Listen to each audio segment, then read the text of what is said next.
ದೇವಿನೇ ಇಲ್ದೆ ಗೌರಿ ಪೂಜೆ ಹೇಗ್ ಮಾಡೋದು? ಅದು ಅಲ್ಲದೆ ಈ ಪೂಜೆ ನನ್ ಮಾಂಗಲ್ಯಕ್ಕೆ ಸಂಬಂಧಪಟ್ಟಿರೋ ಪೂಜೆ.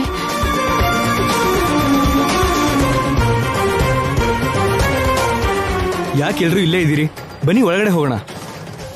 ಏನ್ ಹೋಗೋದು? ಪೂಜಾ ಮಂದಿರಕ್ಕೆ ಬೀಗ ಹಾಕಿದೆ.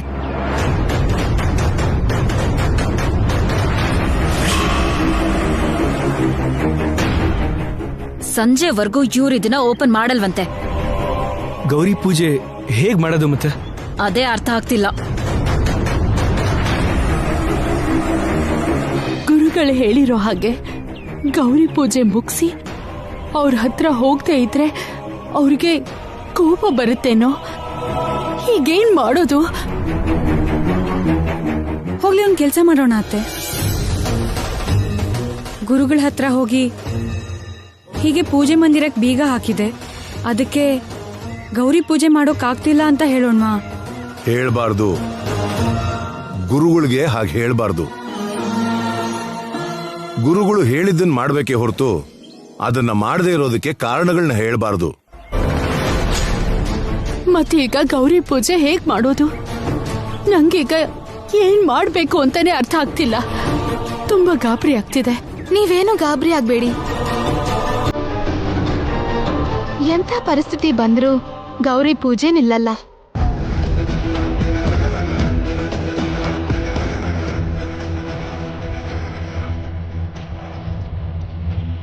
ಹೇಗಾದ್ರೂ ಅತ್ತೆ ಕೈಲಿ ಈ ಪೂಜೆ ಮಾಡಿಸ್ಬೇಕು.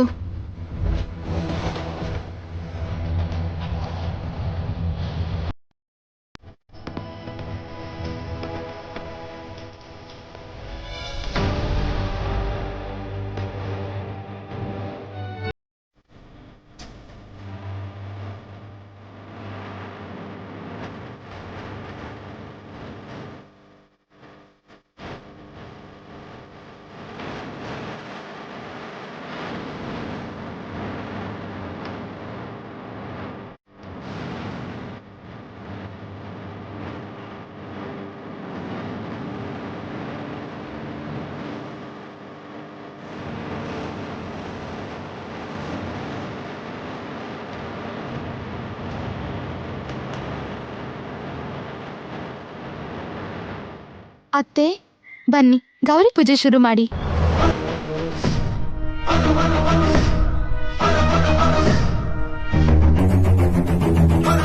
ಅಮ್ಮನವರು ಇಲ್ಲಿರ್ಬೇಕಾದ್ರೆ ಪೂಜೆ ಎಲ್ ಮಾಡ್ಬೇಕು?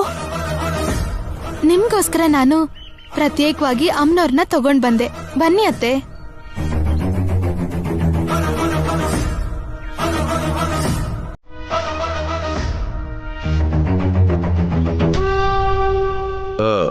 ಶ್ಯಾಮ ಏನೋ ಏರ್ಪಾಟ್ ಮಾಡಿದಾಳಂತಲ್ಲ, ನಡೀರಿ ಹೋಗೋಣ. ಹಾ ನಡಿಯಮ್ಮ.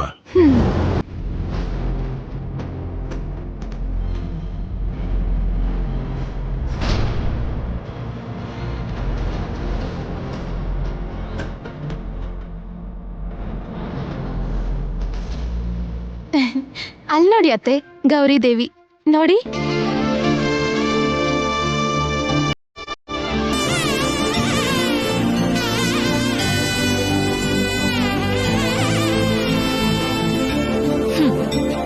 ಹೀಗ್ ನೆಲದ ಮೇಲಿರೋ ಗೌರಿ ಪೂಜೆ ಮಾಡೋದಾ?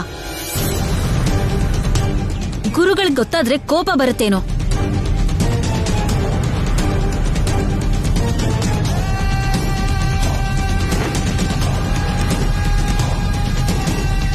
ಅದ್ರಲ್ಲೂ ಇದು ಅತ್ತೆಯವರ ಮಾಂಗಲ್ಯ ಬಲಕ್ಕೋಸ್ಕರ ಮಾಡ್ತಿರೋ ಪೂಜೆ. ಎಲ್ ಬೇಕೋ ಅಲ್ಲಿ ಮಾಡ್ಬೋದೋ ಇಲ್ವೋ? ಮಾಡ್ಬೋದಕ್ಕ, ಹೀಗೆ ಗೌರಿ ಪೂಜೆ ಮಾಡ್ಬೋದು.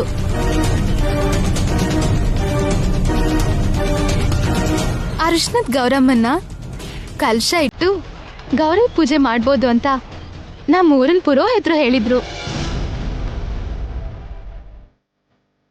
ಹೌದು, ನಾನು ಎಲ್ಲೋ ಕೇಳಿದ್ದೀನಿ.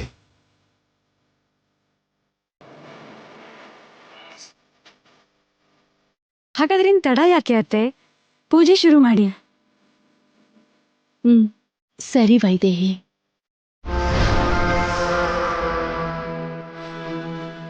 ಒಟ್ನಲ್ಲಿ ಶ್ಯಾಮನಿಂದಾಗಿ ಗುರುಗಳು ಹೇಳಿದ ಹಾಗೆ ಯಥಾವಿಧಿ ಗೌರಿ ಪೂಜೆ ನಡೀತಾ ಇದೆ.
ವಸಂತ,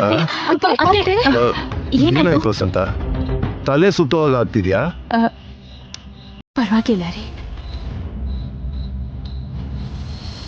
ನಾನ್ ಮೊದ್ಲೇ ಹೇಳಿದ್ದೆ, ಅತ್ತೆ ಒಬ್ರೇ ಅಷ್ಟು ಗಂಧ ತೆಯ್ಯೋದು ಕಷ್ಟ ಅಂತ.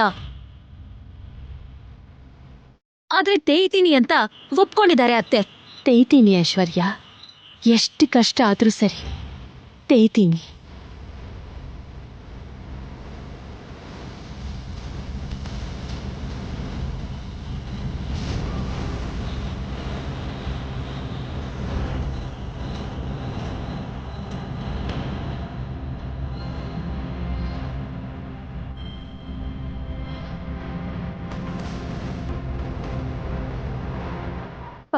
ಅಯ್ಯೋ ಅತ್ತೆ, ವಸಂತ, ಮಮ್ಮಿ, ವಸಂತ, ಮಮ್ಮಿ, ಮಮ್ಮಿ, ತಲೆ ಸುತ್ತ ಬಂದಿರೋ ಹಾಗಿದೆ.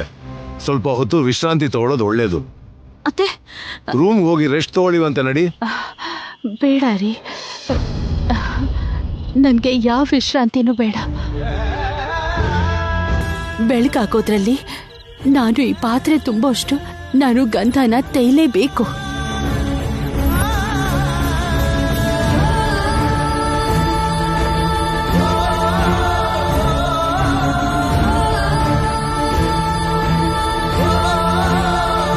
ಸೂರ್ಯ ಹುಟ್ಟೋ ಅಷ್ಟರಲ್ಲಿ ಈ ಕೆಲಸ ಪೂರ್ತಿ ಆಗುತ್ತೋ ಇಲ್ವೋ ಅಂತ ನಾನ್ ಟೆನ್ಷನ್ ಮಾಡ್ಕೊಳ್ತಿದ್ರೆ ನೀವ್ ನನ್ಗೆ ವಿಶ್ರಾಂತಿ ತಗೋ ಅಂತೀರಲ್ಲ.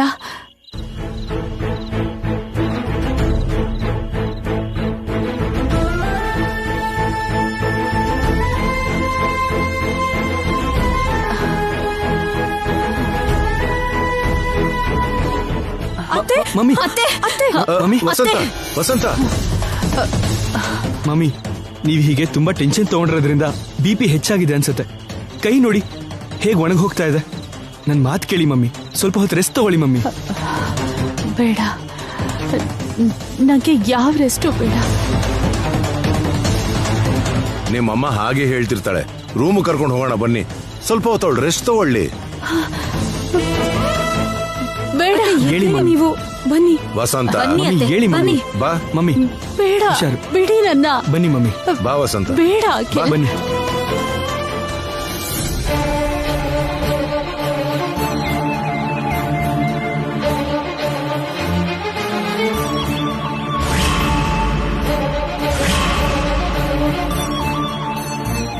ಸೇವೆ ಮಾಡಿರೋ ಆ ಚಂದನನ ಮತ್ತೆ ಅಮ್ಮವ್ರ ಕುಂಕುಮನ ನಿನ್ನ ಮಂಗಳಸೂತ್ರಕ್ಕೆ ಬೊಟ್ಟಾಗಿ ಇಟ್ಕೋಬೇಕಮ್ಮ. ನಿನ್ನ ಮಾಂಗಲ್ಯಕ್ಕೆ ಬಲ ಕೊಡೋದ್ರ ಜೊತೆಗೆ ಇನ್ನೂ 100 ಕಾಲ ಮುತ್ತೈದೆಯಾಗಿರ್ತೀಯಮ್ಮ.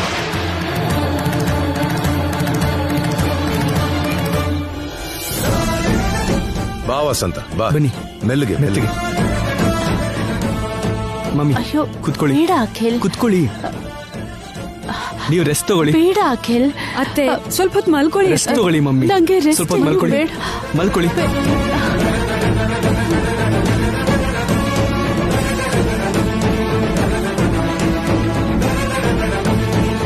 ರೂಪಾರಾಣಿ, ನೀನ್ ಯಾವಾಗ ಬಂದೆ? ಇವಾಗ ತಾನೇ ಬಂದ್ವಿ ಅದಕ್ಕೆ.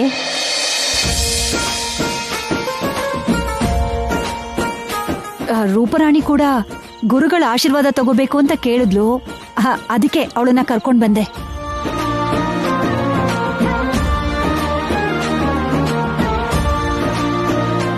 ನಾವು ಬರೋ ವಿಷಯ ಐಶ್ವರ್ಯಗೆ ಹೇಳಿದ್ದೆ. ಹೌದು, ಫೋನಲ್ಲಿ ಹೇಳಿದ್ರು. ಮತ್ತೆ ಮಕ್ಕಳು? ಬೋರಮ್ಮನ ಹತ್ರ ಇರ್ತೀವಿ ಅಂದ್ರು ವೈದೇಹಿ. ಅದಕ್ಕೆ ಅವ್ರನ್ನ ಬಿಟ್ಟು ಬಂದೆ.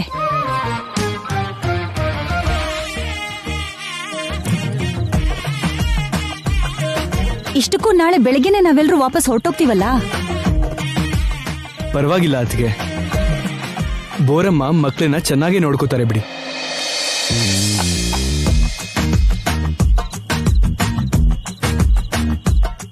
ಸರಿ ಬಿಡಿ, ನಾನೀಗ ಗಂಧ ತೇಯ್ಬೇಕು.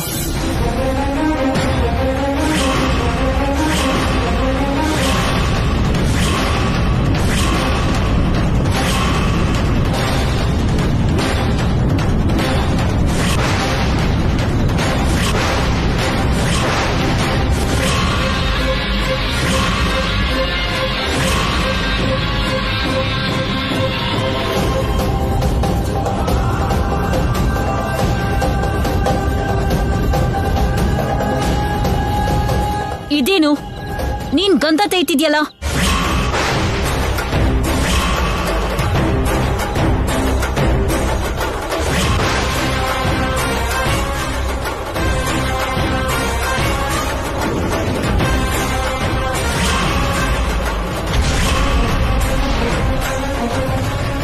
ಅತ್ತೆ ಮಾತ್ರ ತೇಯ್ಬೇಕು ಅಂತ ಗುರುಗಳು ಹೇಳಿದ್ರು ಅಲ್ವಾ?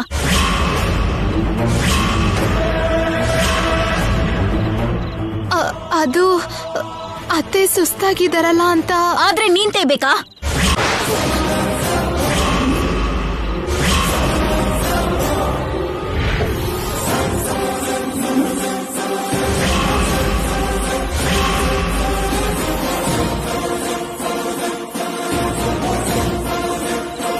ಆ ಸೇವೆಗೆ ಬೇಕಾಗಿರೋ ಚಂದನನೆಲ್ಲ ನಿನ್ನ ಕೈಯಾರೆ ನೀನೇ ಸ್ವತಃ ತೇಯ್ದು ಸಿದ್ಧ ಮಾಡಮ್ಮ.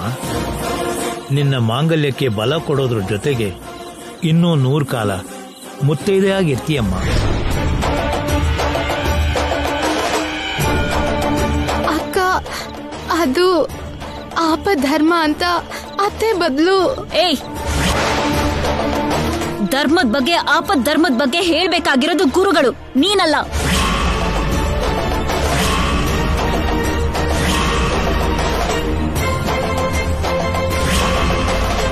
ಇಷ್ಟಕ್ಕೂ ಅತ್ತೆ ಮಾಂಗಲ್ಯಕ್ಕೆ ಸಂಬಂಧಪಟ್ಟಿರೋ ಕಾರ್ಯಕ್ರಮ ಇದು.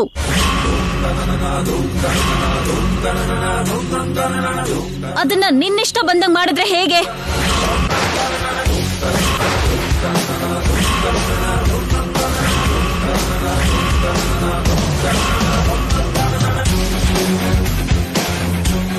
ಮತ್ತೆ ಅತ್ತೆ ಅಷ್ಟು ಗಂಧ ತೇಯ್ಬೇಕು ಅಂದ್ರು ಗಂಧದ ಕೊರಡೆ ಇಲ್ಲ. ಯಾರನ್ ಕೇಳ್ಬೇಕು? ಯಾರ್ ಕೊಡ್ತಾರೆ?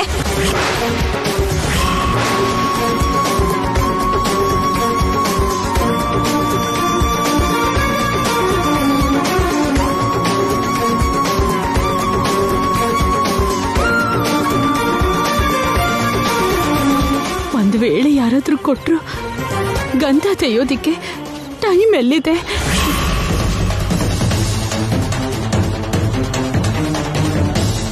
ಬೆಳಕಿನ ಜಾವ ಆಗೋಯ್ತು. ಇನ್ನೊಂದು ಅರ್ಧ ಗಂಟೆಗೆ ಬೆಳಕಾಗ್ಬಿಡುತ್ತೆ.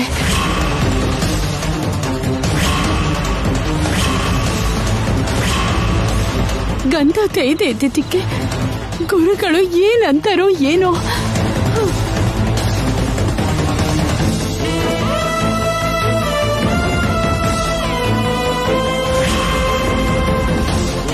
ನೀವ್ಯಾರು ಟೆನ್ಷನ್ ಮಾಡ್ಕೋಬೇಡಿ. ನಡೆದಿದ್ದನ್ನ ಗುರುಗಳ ಹತ್ರ ಹೇಳೋಣ. ಅವ್ರು ಏನು ಹೇಳ್ತಾರೋ ನೋಡೋಣ.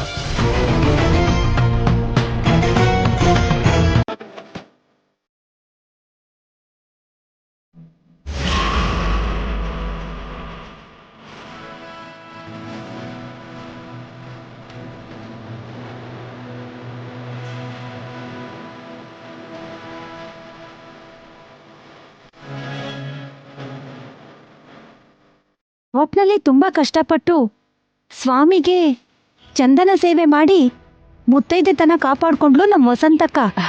ಕಷ್ಟಪಟ್ಟಿದ್ದು ನಾನಲ್ಲ ಚಂದ್ರಮಣಿ, ನನ್ ಚಿಕ್ಕ ಸೊಸೆ ಶ್ಯಾಮ.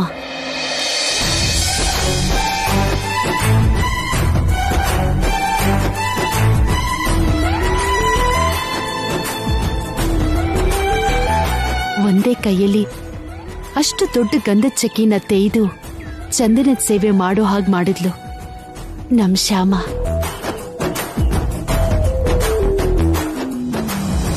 ದೇವ್ರಿಗೆ ಸೇವೆ ಮಾಡಿರೋ ಆ ಚಂದನಾನ ಮುತ್ತೈದೆಯವ್ರಿಗೆ ಹಂಚಿದ್ರೆ ಅವ್ರ ಮುತ್ತೈದೆತನ ಕೂಡ ಅವ್ರಿರೋಷ್ಟು ಕಾಲ ಭದ್ರವಾಗಿರುತ್ತೆ ಅಂತ ಹೇಳಿದ್ರು ಗುರುಗಳು. ಅದಕ್ಕೆ ಈ ಪೂಜೆಗೆ ಏರ್ಪಾಡ್ ಮಾಡ್ತಿದ್ದೀನಿ.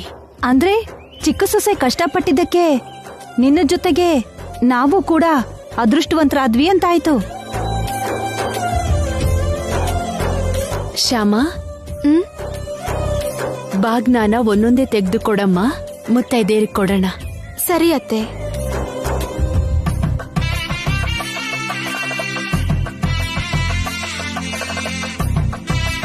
ನಿಮ್ಮಮ್ಮನ್ಗೆ ಶ್ಯಾಮನ್ ಮೇಲಿರೋ ಕೋಪ ಪೂರ್ತಿಯಾಗಿ ಹೋಗಿದೆ ಕಣೋ. ಕೋಪ ಹೋಗೋದಷ್ಟೇ ಅಲ್ಲ ಡ್ಯಾಡಿ, ಸೊಸೆ ಮೇಲೆ ಪ್ರೀತಿ ಕೂಡ ಬಂದಿದೆ.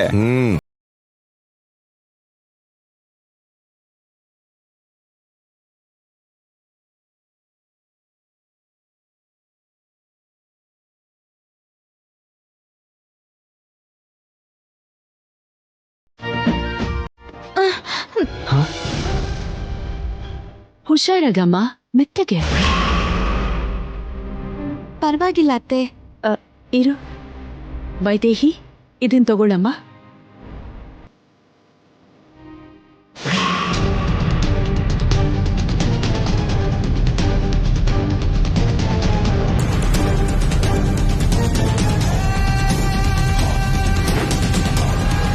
ಚಿಕ್ಕ ಸೊಸೆ ಮೇಲೆ ಪ್ರೀತಿ ಬಂದಿದ್ದಕ್ಕೆ ಎರಡನೇ ಸೊಸೆಗೆ ಕೋಪ ಬಂತು ಅನ್ಸುತ್ತೆ, ಅದಕ್ಕೆ ಹಾಗೆ ಹೋಗ್ತಿದ್ದಾಳೆ. ಹಾಗಾದ್ರೆ ನಿನ್ ಹೆಂಡತಿಗೆ ಸಮಾಧಾನ ಮಾಡೋ ಹೋಗು.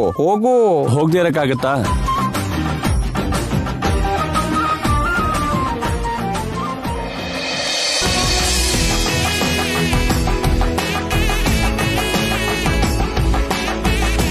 ಅತ್ತೆ ಸೊಸೆ ನಡುವೆ ಫ್ರೆಂಡ್ಶಿಪ್ ಬೆಳೆದಿದೆ. ಹಾಗಾಗಿ ಇನ್ ಮುಂದೆ ನಮ್ಮ ಮನೆ ಪ್ರಶಾಂತವಾಗಿರುತ್ತೆ.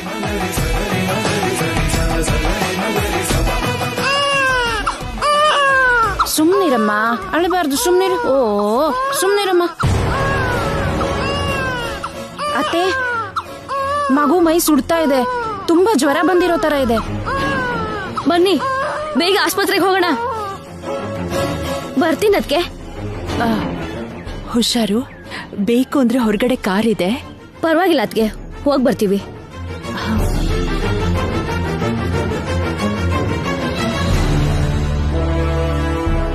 ಆ ಚಂದ್ರಮಣಿ ಮೊಮ್ಮಗ ಏನಕ್ಕ ಹಾಗಿದಾನೆ?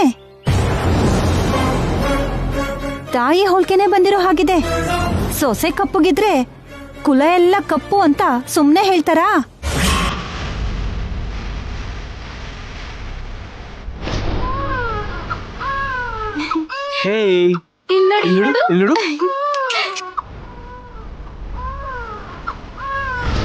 ಅಖಿಲ್ಗೂ ಕೂಡ ಮಗು ಕಪ್ಪ ಹೋಗ್ಬಿಟ್ರೆ ಅತ್ತೆ, ಏನಾಯ್ತು? ಏನಿಲ್ಲ ಏನಿಲ್ಲ. ಏನಾದ್ರೂ ಬೇಕಾ? ಅದು ನೀನ್ ಮಾಡೋ ಕೆಲಸ ಅಲ್ಲ ಬಿಡು.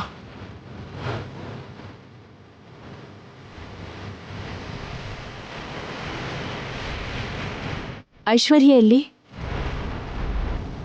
ಅವ್ರು ರೂಮಿಗೆ ಹೋಗಿದ್ದಾರೆ ಅನ್ಸುತ್ತೆ ಅತ್ತೆ. ಹೋಗಿ ಐಶ್ವರ್ಯನ ಕರ್ಕೊಂಡ್ ಬಾ, ಅವಳು ಮಾಡ್ತಾಳ ಕೆಲ್ಸನ. ಸರಿ ಅತ್ತೆ.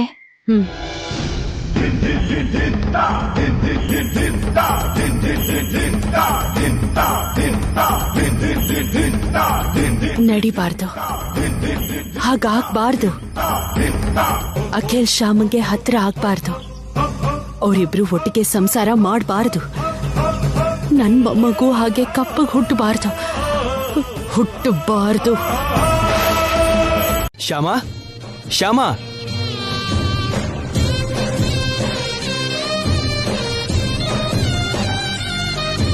ಶ್ಯಾಮ,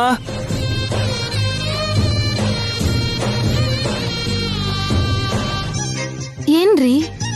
ನಿನ್ನೆ ನೀ ನನಗೊಂದು ಮಾತು ಕೊಟ್ಟಿದ್ದೆ. ನಾನೇನ್ ಹೇಳ್ತೀನೋ ಅದನ್ನ ಮಾಡ್ತೀನಿ ಅಂತ, ಹೌದಾ? ಹೌದು ರೀ. ಈಗ ಗೌರಮ್ಮ ಆಂಟಿ ಕೂಡ ನನಗೆ ಮಾತು ಕೊಟ್ಟಿದ್ದಾರೆ, ನಾನು ಕೇಳಿದ್ದನ್ನ ಮಾಡ್ತೀನಿ ಅಂತ. ಸೊ ಈಗ ನೀವಿಬ್ರು ನೀವು ಕೊಟ್ಟಿರೋ ಮಾತನ್ನ ನಡೆಸ್ಕೊಡ್ಬೇಕು.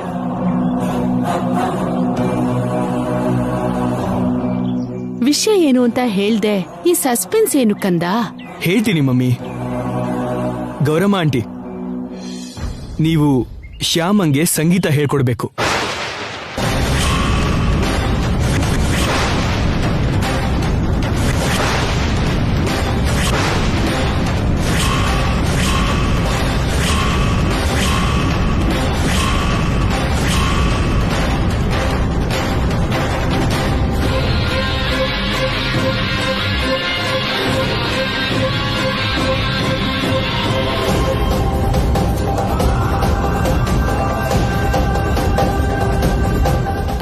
ಏನ್ ಅಖಿಲ್, ನಾನು ಶ್ಯಾಮಗೆ ಸಂಗೀತ ಹೇಳ್ಕೊಡ್ಬೇಕಾ?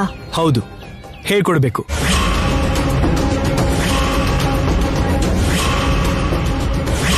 ಈಗ ಇವ್ರಿಗೆ ಸಂಗೀತ ಬೇರೆ ಬೇಕಾ? ಇರೋ ಕಲೆ ಸಾಲ್ದು ಅಂತ ಸಂಗೀತ ಕಲೆ ಕೂಡ ಆಗ್ಬೇಕಾ?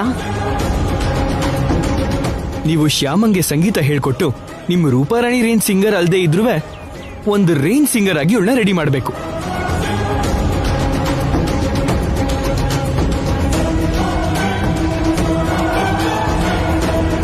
ಇದೆ ನೀವು ನನಗೆ ಮಾಡಬೇಕಾಗಿರೋ ಹೆಲ್ಪ್.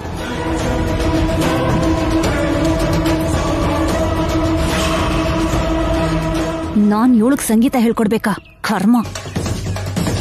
ಇದೇನು, ಅಖಿಲ್ ಅವರು ನಾನ್ ಸಂಗೀತ ಕಲಿಬೇಕು ಅಂತಿದ್ದಾರೆ. ನಾನ್ ಹಾಡ್ ಹಾಡಿದ್ರೆ ತೇಟ್ ರೂಪರಾಣಿ ಧ್ವನಿ ಆಗಿದೆ ಅಂತ ಎಲ್ರಿಗೂ ಅನುಮಾನ ಬರುತ್ತೆ. ಹಾಗಂತ ನಾನ್ ಕಲಿಯಲ್ಲ ಅಂದ್ರೆ ಅಖಿಲ್ ಅವ್ರು ಏನಂತಾರೋ. ಈಗೇನ್ ಮಾಡ್ಲಿ? ಏನ್ ಯೋಚನೆ ಮಾಡ್ತಿದ್ದೀರಾ? ಶ್ಯಾಮಂಗೆ ಸಂಗೀತ ಹೇಳ್ಕೊಡಕ್ಕೆ ಆಗೋದಿಲ್ವಾ? ಅಂದ್ರೆ ಅದು ಅಖಿಲ್, ಇವಳಿಗೆ ಎಷ್ಟೇ ಕಲ್ಸಿದ್ರು ಸಂಗೀತ ಬರಲ್ಲ. ಚಿಕ್ಕವಳಿದ್ದಾಗ ರೂಪರಾಣಿ ಜೊತೆಗೆ ಇವಳು ಕಲಿಯೋದಕ್ಕೆ ಟ್ರೈ ಮಾಡಿದ್ಲು. ಇವಳಿಗೆ ಶ್ರುತಿ ಜ್ಞಾನನೇ ಇಲ್ಲ, ಸ್ವಲ್ಪ ಕೂಡ ಲಯ ಜ್ಞಾನನೂ ಇಲ್ಲ. ಕೀರ್ವಾಣಿ ಹಾಡು ಅಂದ್ರೆ ಕಿರ್ಚೋದಷ್ಟೇ ಗೊತ್ತು ಇವಳಿಗೆ.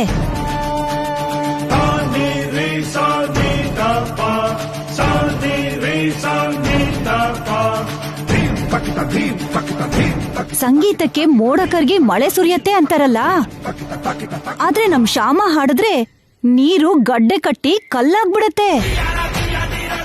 ಸೊ ಶ್ಯಾಮ ಹಾಡ್ ಹೇಳಿದ್ರೆ ನೀರ್ ಗಡ್ಡೆ ಕಟ್ಟಿ ಕಲ್ಲಾಗಿ ಹೋಗುತ್ತೆ. ಹೌದಪ್ಪ, ಕಲ್ಲಾಗೋಗುತ್ತೆ. ಅಂತ ಕಲ್ಲನ್ನೇ ರತ್ನ ಆಗಿ ಬದಲಾಯಿಸಿದ್ರೆ ಅಲ್ವಾ ನಿಮ್ಮಂತ ಗುರು ಬೆಲೆ 4 ಜನರಿಗೆ ತಿಳಿಯೋದು.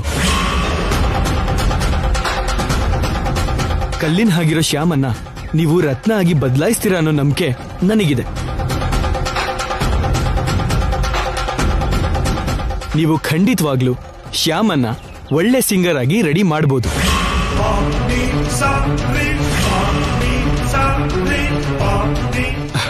ದಯವಿಟ್ಟು ಅವಳಿಗೆ ಸಂಗೀತ ಹೇಳ್ಕೊಡೋದಕ್ಕೆ ಒಪ್ಕೊಳ್ಳಿ ಪ್ಲೀಸ್.